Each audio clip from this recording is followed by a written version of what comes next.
أساسية سيدا درادد وحين مركه هرب الفيرين دونا دوكومنتي معلومه لسoo dhaafay banaanka la keenay oo muujinaya qorshaha Israa'iil ay ku doonayso inay Soomaaliya qayb kamid ah ay kula wareegto inuu yahay qorsho ilaa 80 sano markaasi soo socday waxayna xogtaani ay noqotay mid si weyn ugu dhaxfaaftay gudaha dalka Mareykanka marka qaybta hore waxaynu kaga hadli doonaa dokumentigaas waxa uu yahay cid iska leh iyo wali waxyaalaha ku qoran waxaan sidoo kale aan idin la wadaagi doonaa xog aruurin aan ku sameeyay sida dadka magaalada Hargeysa degan ama aaminsan qadiyada la yiraahdo gooni goosadka iyo Somaliland mudooyinkii hadda la soo dhaafay loo dhaxgalay isla markaasna looga shaqaystay iyo arrimo aad la yaabi doontaan ayaan qaybtaasna ku fiirin doonaa ugu dambeyn wuxuu muuqaalka iyagu u daarnaan doonaa oo aad fahmi doontaan duulaanka lagu hayo dadka Soomaaliyeed ee gudaha dalka Mareykanka degan يا قنصل إسرائيل الشرطة إن سوماليا قنصتي إن يهين لبا أرمود أو إسكو حرن مركب السود بعد ميلو بوشكتاني يسول بمقال كيجو ومركب إدين سو قريبة وعفرتي جانوري لبا تكون يلي حلا واتنك وانا مركب يجوه رئيسي وإن ما تهود كل ميدو حنمركب الذي قاعد صنع يا هنا channel سبسكرايب قريسان سيادة رأس عطان مقالة حساسية جاية هالكم كسو قد منه معلم والبا يولي بقار والبا هذا يدو ماسين هدي أم باللابو دوكومنتي كان إلى هورياله وحول نقضي مد فروقة qorshaha Israa'iil ay Soomaaliya ka damacsan tahay iyo aqoonsiga la sheegay in Somaliland markaas la aqoonsaday dokumentigan waxa banaanka keenay mid kamid ah library-yada waaweyn ee ku yaala dalkan Mareykanka qaasatan library-ga la yiraahdo the Presidential Library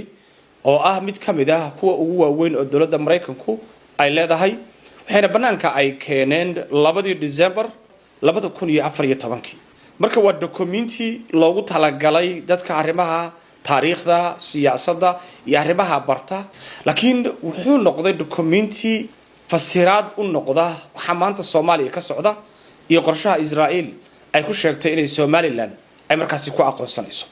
wasaaradda arrimaha dibadda ee dalka Mareykanka ayaa dokumentigan qortay taariikhdu markay ahayd 4 July 1944 waxaana xilligaas dalka Mareykanka madaxweyne ka ahaa Frank Roosevelt waana ninkii Mareykanka geliyay dagaalkii labaad ee adduunka markii Mareykanku ay ku duulayeen dalkaasi Japan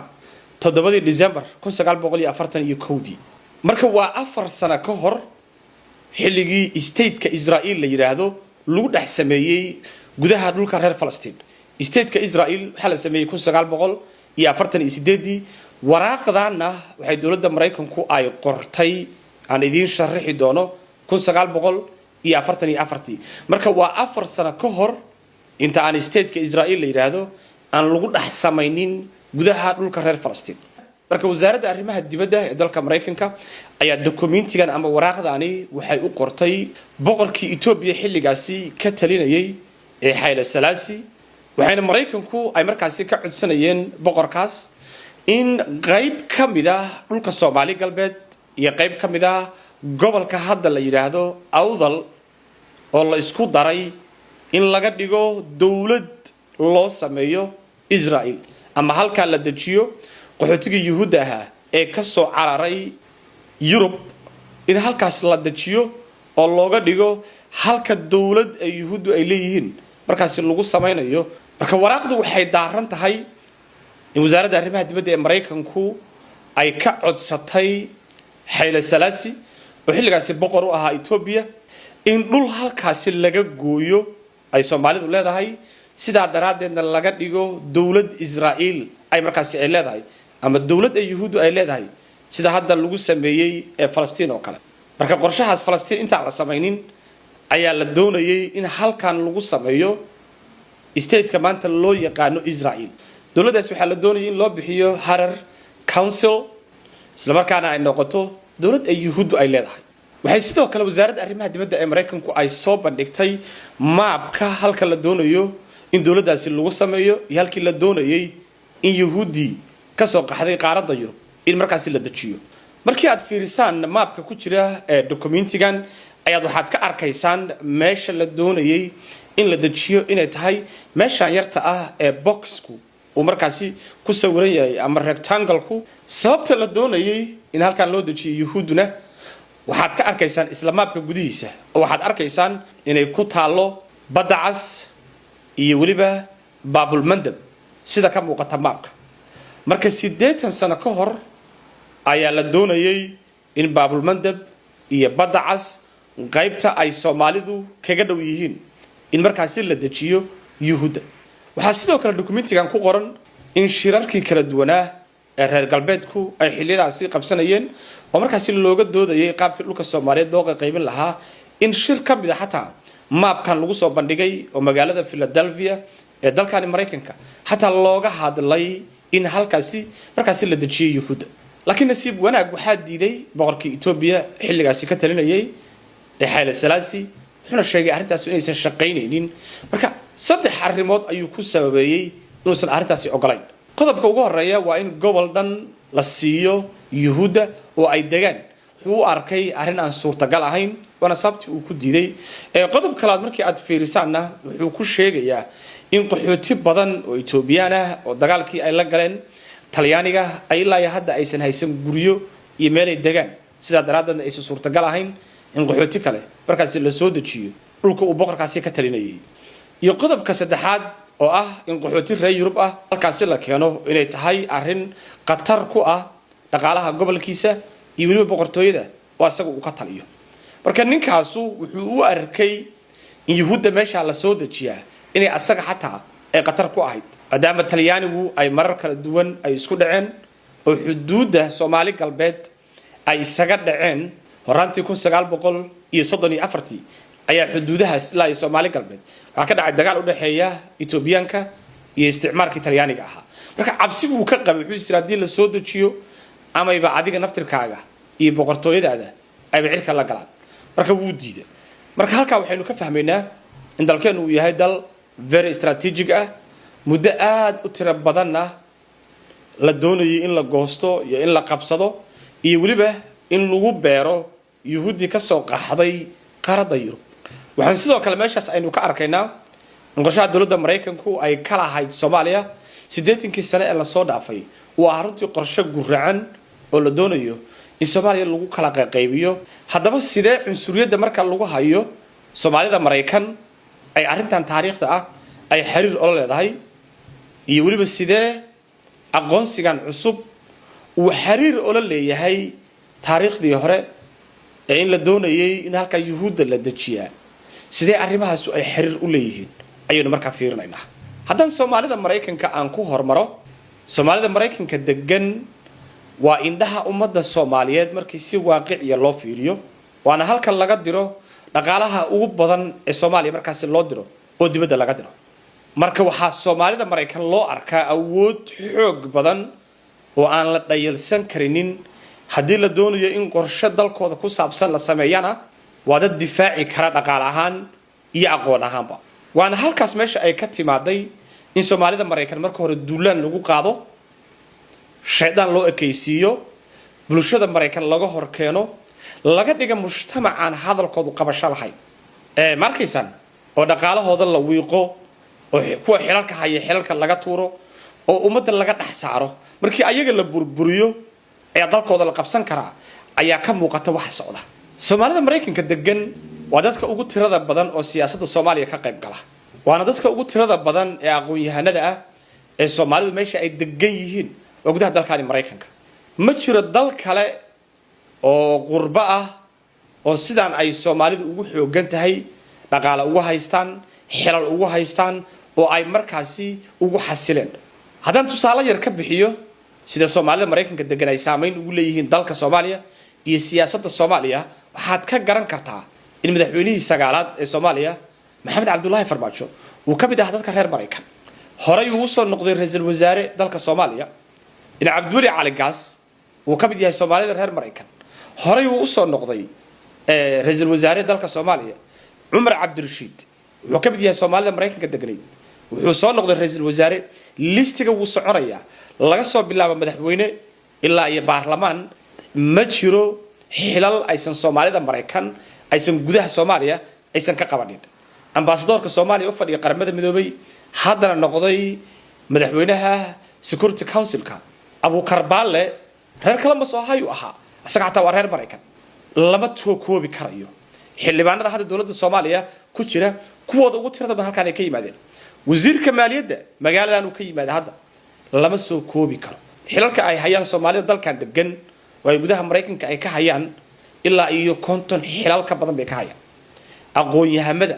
professor Samatar oo markaad fiirsay kuwa la midka waxa kale oo arkay xataa culimada waaweyn oo qaar badan oo kamid ah hada sharciyeed laga qaatay marka Soomaalida Mareykanka degan waa indhaha ummadda Soomaaliyeed waxaana marka loo arkaa qatar haddii la doonayo marka in Soomaaliya wax laga sameeyana way ka hor iimaan karaan aqoon ahaan siyaasad ahaan iyo dhaqaale ahaan waana sababta loo weerarayo marka qodobkaasu sida ayuu xiriir markaasi ula leeyahay dhanka Hargeysa markaan fiirino iyo aqoonsiga dhawaan la sheegay in la aqoonsaday maamulka Somaliland dadkan tirada badan ee banaan baxaya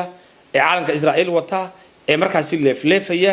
haddaad isleeyihiin dadkan maxaa ka qaldan wixii maanta ka dambeeyay su'aasha isma weydiin doontaan We love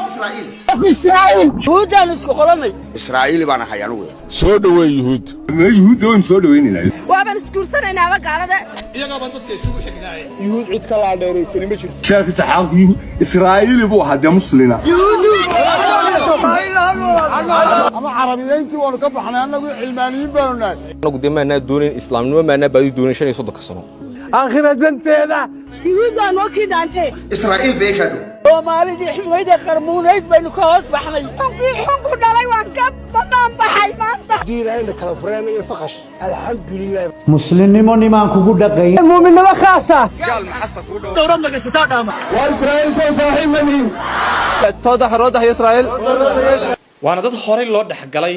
oo horay loo burburiyay weeyay ayadoo loo marayo dhanka waxbarashada dhanka caafimaadka iyo waliba dhanka kale ee siyaasadda gabadha dhalinyarada ah ayaa xalay waxay ka soo muuqatay warbaahinta ayadoo sheegtay in 3 jeer oo kala duwan ay tagtay Israa'iil oo ay arrimo caafimaad markaas ay u tagtay Sharbantiga 3 jeer ba Israa'iil tagtay magaalada tagtay waxaan tagay Tel Aviv magaalada yar ugu jirto reer Holland oo ku yaala meesha ciyaalka marka loo diro lagu xanaaneeyo dhakhtarkuna ku yaala guriga degan oo ku yaala haye weliga ma ku fakirtay in qof Soomaaliya jooga oo Israa'iil arrimo caafimaad u aadayo oo uu soo laabanayo horey si arinta ma u maqasheen kulli anigu ma maqal haddii si Israa'iil ay carruur daweynayso oo ay daacad ka tahay maxaa loo baabi'inayaa carruurta reer Falastiin oo ilaa iyo intaas oo kun oo canug iyo dad maata ah loo leynayaa isweydii waa maxay xiriirka Israa'iil kala dhaxeeyay jacaylka carruurta Soomaaliyeed kuwa Falastiina loo baabi'inayaa iswaafashi adigu ciyaartaas marka ay ku tusaysaa inay tahay qorshe laga damacsan yahay carruurta Soomaaliyeed in meesha la geeyo oo dadkan la dhax galo ayaa muddooyinka la soo dhaafiyo dhan laga shaqeynay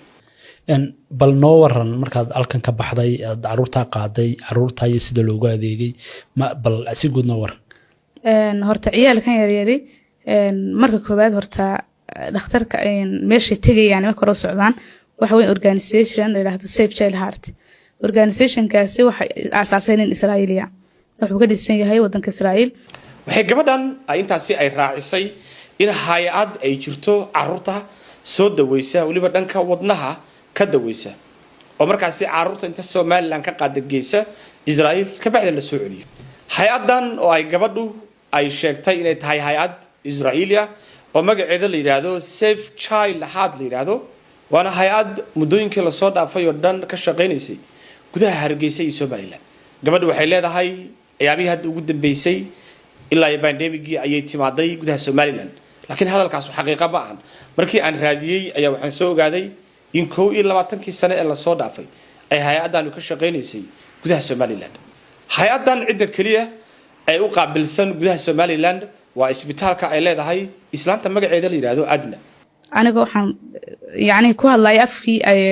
dhakhtarka Adnaadan ciyaalka yaryar waxa laga diraa dhakhtarka Adnaadan oo meel kale oo Soomaaliya ay leedahay oo carruurta yar laga caawin karo ama xiriir ma jirto in isbitaalka Adna oo kaliya uu yahay halka ay hay'adan ay ka shaqeyso waxa ka imaanaya su'aalo waaweyn Adna yay tahay yay u shaqeysaa maxay aaminsan tahay maxaase ayada kaliya hay'adani hoosgeeyay waxaan sidoo kale aan ogaaday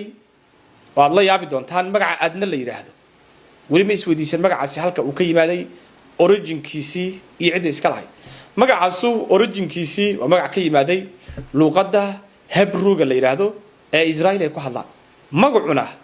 waa magac asaliyanba magac Yahuudeed ah weeye magaca Adna la yiraahdo marka in magacaasna ayadu ay wadato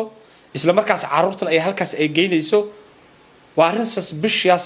waana arrin la isweydiin karayo iyo aadnada naftarkeeda u shaqaysaa horey waxaan u ogaaday in isbitaalkeeda ay ka shaqayn jireen ilaa iyo dhowr nin oo kala duwan